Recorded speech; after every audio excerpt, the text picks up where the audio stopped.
Bye.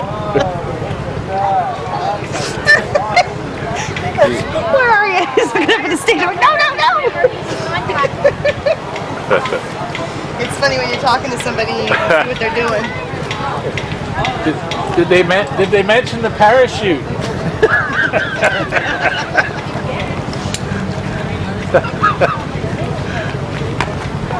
Hey, Tina.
Your knees are moving.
Running out of tape over there.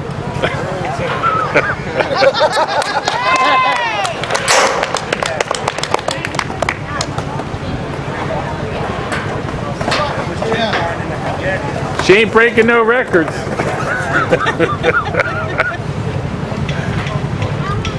All depends on what you're talking about. Yeah. Slowest time, she's creeping up on there. Now she's doing fine, doing absolutely fine.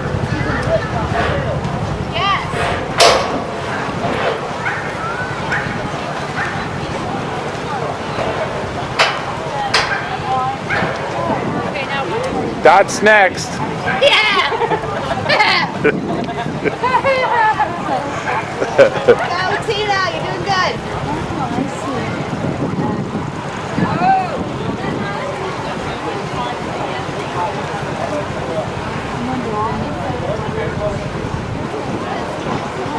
Got the white shirt on too.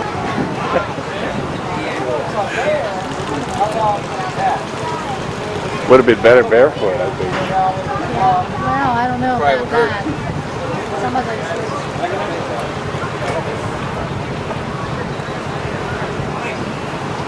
You guys are going to need to sign up for the National Guard.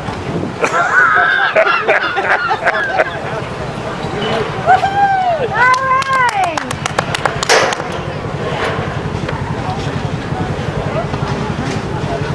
Oh, you got me going fast.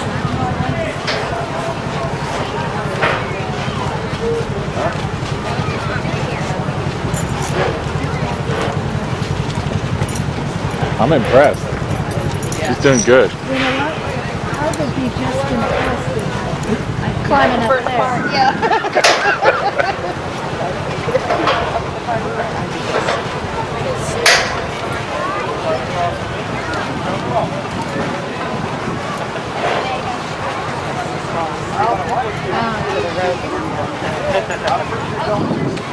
She went like a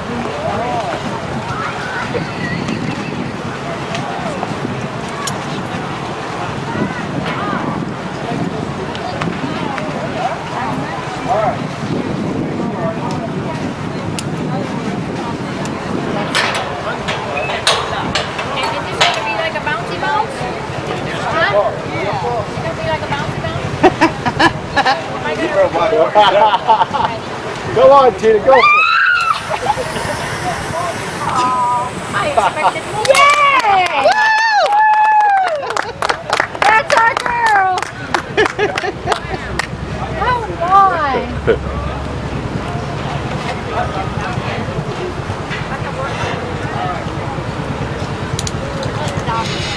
Way to go, Tina.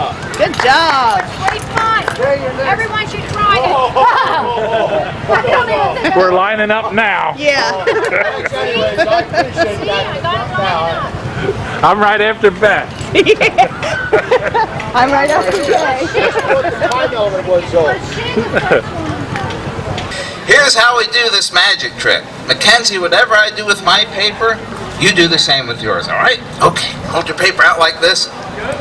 Give the audience a big smile. That's right. And here we go. Whatever I do, you do. We'll play copycat. Oh, that's great. Do you have any idea what we're doing? I don't either, but everybody always watches.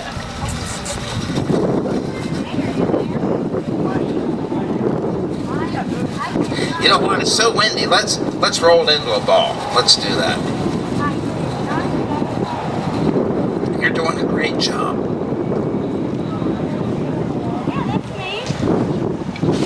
Do you believe I get paid for this? No, I didn't think you did. A little bit smaller. Give it one more squeeze. Yep, he's here. Whoa! Oh, mine jumped over here. Let me have those. Now you're probably wondering what this is all about. Well, I called the birthday magic trip because was it July 15th? 14th, all right. July 14th, I know you'll have a party. There'll be cake and ice cream, visiting guests, relatives and dignitaries, songs to sing, gifts to open, presents, and you have got to have a special party hat. Let's give Mackenzie a big hand. Hold on to your hat, and you can go back to your seat. Thank you so much. Thanks a lot, Mackenzie. Now, some magic tricks or illusions, earlier I mentioned, are what we call sleight of hand. And what that basically means is you're taking ordinary objects and doing kind of extraordinary things with them. And of course, I'm going to give you an example. And I'll use these 3 ropes to do that. I'm going to toss out one of those ropes. Call that the medium-sized rope because this is a short one. And this is a long one. Now, what I'd like you to do is examine the ropes. They are real rope. They're a little bit softer than ordinary clothesline. They're easier to work with. Now, let's see. Who has the short length of rope? Would you toss that back here? Good shot. Medium. And Mick, thanks for the long one. They examine the ropes, and that's important because these ropes are ordinary. They don't stretch. There's no trapdoors, strings, ropes, no threads. Now watch what I'm going to do. I'm going to try and make all the ropes the same. We've got the long one, medium, short one. There's 2 ways to do this. The easy way is I could just hold the ropes in front of me like this and say, well, they're all the same. It never generates much of applause. But if we're going to use the power of illusion, I can take the ropes and we kind of magically stretch them until now, indeed, we do have 3 ropes that are basically the same. 1, 2, and 3. Thank you. The only problem is I kind of like this particular illusion and I want to do it again. So if I want to do that, I've got to reach in and I need a short rope. I need a medium-sized rope. I need a long rope. and that is sleight of hand.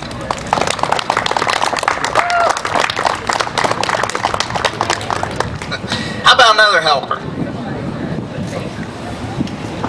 That young man right there, he looks like a good helper. Actually, I know that young man right there. Milan, how are you? Milan, we're going to do another rope mystery. I think there's a rope in there. Would you reach in and pull out whatever's inside, or an anemic snake? And again, now that's kind of regular clothesline, but Milan, go ahead and unwind it, and you can pull on it. Check it out. Does it seem to be okay? Let's try another sleight of hand bit with that. What I'm going to do, I'm going to time kind of a shoestring bow. And ordinarily we can't do it that fast. But did you ever tie your shoes, and I'm asking everybody, and during the course of the day, one end will slip through, then the other end, and you go to remove your shoes, and you have a big knot. Has that ever happened to you? Or are you a Velcro guy? It has happened. Happens to me all the time.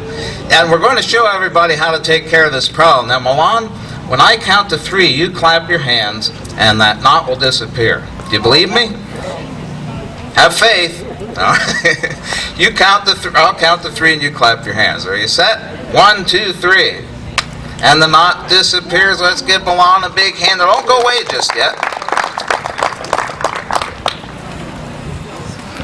Milan, we're going to try one of the oldest mysteries in magic, the cut and restored rope. I want to find the center of the rope. It's usually right around the middle. And I'm going to ask you, open the scissors up nice and wide, and go ahead and cut the rope. Good job. I'll take the scissors from you. So now we've got 2 pieces of rope that I really want to put back into one. Now, Milan, here's what we're going to do. I'm going to put the ropes behind my back just for a moment. You're allowed to watch if you'd like. And I'm going to do some mumbo jumbo. I want you to watch because people will ask later. I'll roll the ball of rope up into my hand. When I'll count to 3 again, you clap your hands, the rope will be back in one piece. Do you believe me yet? Okay. Here we go. 1, 2, 3. And the rope is back in one piece. What do you expect? Start my car. It's the red Jetta back there. They're turning on us. Milan, this is a special knot. It's a magical knot. We call it a magical slip knot. Would you just hold on to that end of it? Because you see, if we pull, the knot comes off the rope. It's magically restored. We'll give Milan a hand. And Milan, hold on to that. Stick both of those back in the bag. And I'd like you to think of a number between 4 and 6. 5? Reach. And the rope, if I'm correct now, has 1, 2, 3, not 3, not 4, but 5 knots. That's the end of the mystery. Let's give Milan another big hand. Thanks, Milan. Oh. How many have heard of the great Harry Houdini? You know, that I can go into a group of kids, maybe there's nobody there over 10, 11 years old, and ask them to name the most famous magician, and a lot of them, the majority will say Harry Houdini, which is remarkable because Houdini died in 1926, which is quite a long time ago. But he made quite a reputation for himself as an escape artist and as a magician. And he performed all over the world. He was, in fact, his name is in the dictionary and encyclopedias, and that's interesting because he didn't have the advantage that we have today with mass media, mass news, mass publication. But he did it, and there's a reason for it. He was, as an escape artist, he'd get out of almost anything. He had kind of an uncanny ability to what we call extricate or escape from ropes, chains, straitjackets, jail cells, all kinds of things. But let's look at Houdini as a magician for just a moment. Now, Houdini was kind of an egotistical individual. A lot of people that are in the entertainment business, that seems to be one of their character traits. But But he was proud of the fact that he would associate with other magicians, but he wanted them to know that he was the greatest. Nobody could fool him with a magic trick, but that changed one day. There was a man by the name of Walter Gibson. He was a magic historian. He found this old Asian magic trick that no one had seen before, and he decided to go to Houdini's home, which was in Brooklyn, New York at the time. He wanted to show the master mystifier this Asian mystery and see if he could fool Houdini with it. He said he'd do it 3 times. Let me show you the very same effect. And if these look a bit old and weathered, it's because they are, just like the magician. But Walter Gibson went to Houdini's home, again in Brooklyn, New York. He knocked on the door, went in, and Harry said they were friends. And Houdini said, "Walter, what do you have inside that bag?" And Walter pulled these 2 bamboo sticks out. He said, "I'm going to fool you with this." Houdini said, "Well, that's not possible." He said, "In fact, I'll fool you 3 times. He said, "Here's the mystery." It's kind of like a puzzle. He pulled a black string with a white tassel out of the one stick. He said, "But the mystery is when I pull on the blue tassel, the white one comes to the top."